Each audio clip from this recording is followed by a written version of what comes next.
Y aquí está conmigo en la mesa del programa René Delgado con su comentario político. René, ¿cómo estás? Pascal, buenos días, saludándote a ti y al auditorio, Pascal. Y metiéndome en un tema, tú estabas metido en las profundidades del crudo. Subsuelo. Yo me voy a meter a la cruda política, porque aun cuando la elección de las personas juzgadoras pinta para concluir o en un fracaso o peor aún en un fraude, lo único claro hasta el día de hoy es que entre las víctimas colaterales de ese proceso se puede ya contar al Tribunal Electoral del Poder Judicial de la Federación.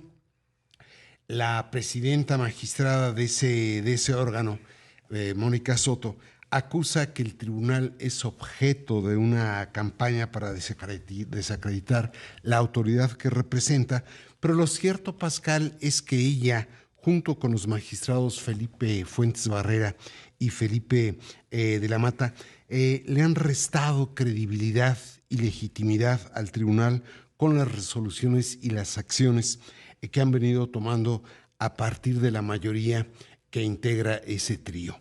Si desde su origen la propia presidencia de ese tribunal fue objeto de cuestionamientos porque prácticamente fue producto de una suerte de asonada, el desempeño posterior que tanto la presidenta como los otros dos magistrados han tenido le han restado autoridad a ese órgano e incluso han puesto en duda el trípode en el cual se sostiene el tribunal, que es autonomía, independencia e imparcialidad.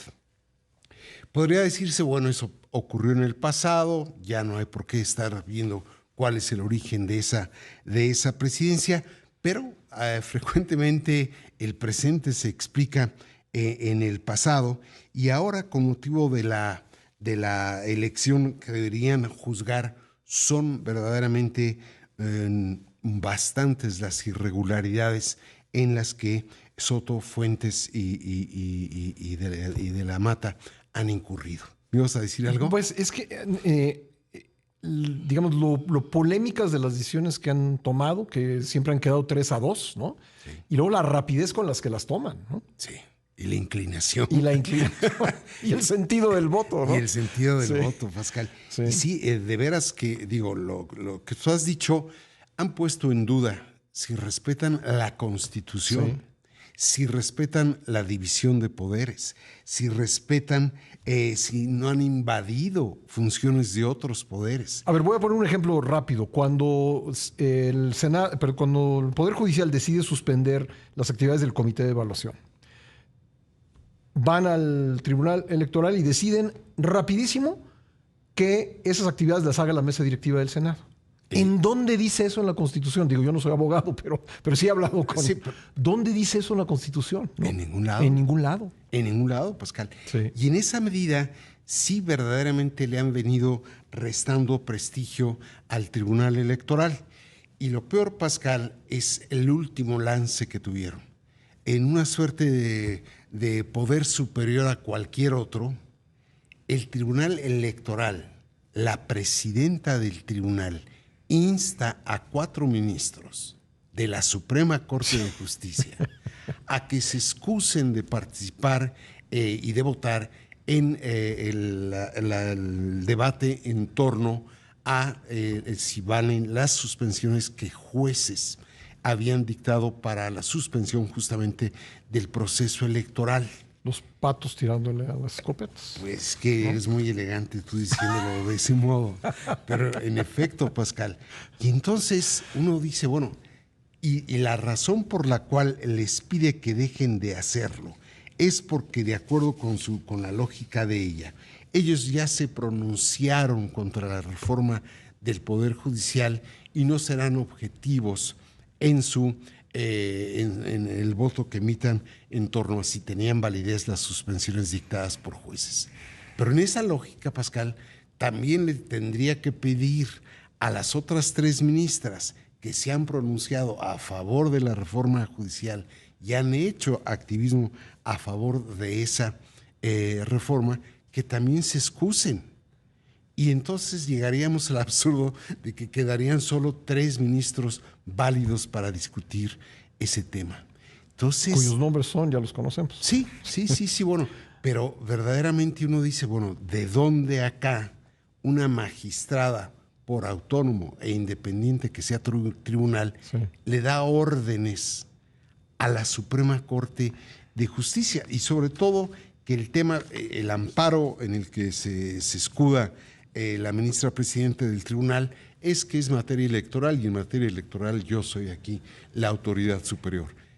Pero ese es el fondo de la materia. El hecho es que hay una suspensión, un amparo ante el cual, y después discutimos si es materia del tribunal o si no es materia del tribunal.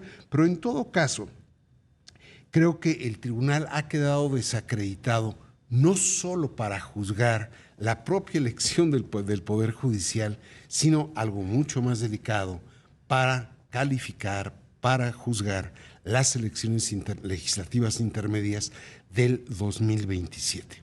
Y eso es un asunto delicado, Pascal, porque por cómo están las cosas, sí se requería contar con un juez electoral que estuviera acreditado, y eso no se ve. Sí, porque cuando se les eximió de las reglas que le impusieron al resto de los jueces y se dijo que podían continuar en sus cargos, no solamente está la sospecha de ser un premio a sus fallos, sino que también pues es la garantía, siento yo, lo digo como hipótesis, para el oficialismo de que las elecciones que vienen pues no tendrán problemas, por lo menos en esa esfera. Pero fíjate, ahí estás tocando un punto, una materia ética fundamental. Desde el origen de esta camada del Tribunal Electoral, recuerda tú que un día se les votó por un mandato predeterminado, y al día siguiente de haber sido votado ese mandato para ese periodo, se les extendió ese mandato. Eso pasó hace ya tiempo. Y ahora, con motivo de esta reforma, se les ofreció que ellos permanecieran. Los únicos, ¿no? Hasta el 2027. La única que dijo no, yo constitucionalmente fui electa para un periodo determinadísimo, fue la magistrada Janine Otálora. Los otros 4, incluido este trío, dijo, no, pues sí tomo la oferta. Que me sacrifico por el bien del país. Que parece la zanahoria para permanecer en el cargo, ¿no? Bueno, pues creo que ahí están los elementos sobre la mesa para hablar del desprestigio del tribunal, que es una institución que se creó pues con base en muchísimas luchas, ¿no? Muchísimo tiempo. Así es. Fíjate, por eso muchísimo debate, muchísima reflexión. Por eso hablaba de la víctima colateral. Sí. Pues René, muchas gracias. A ti. Ahí está René Delgado, su comentario político martes y jueves en este espacio. No se lo pierda.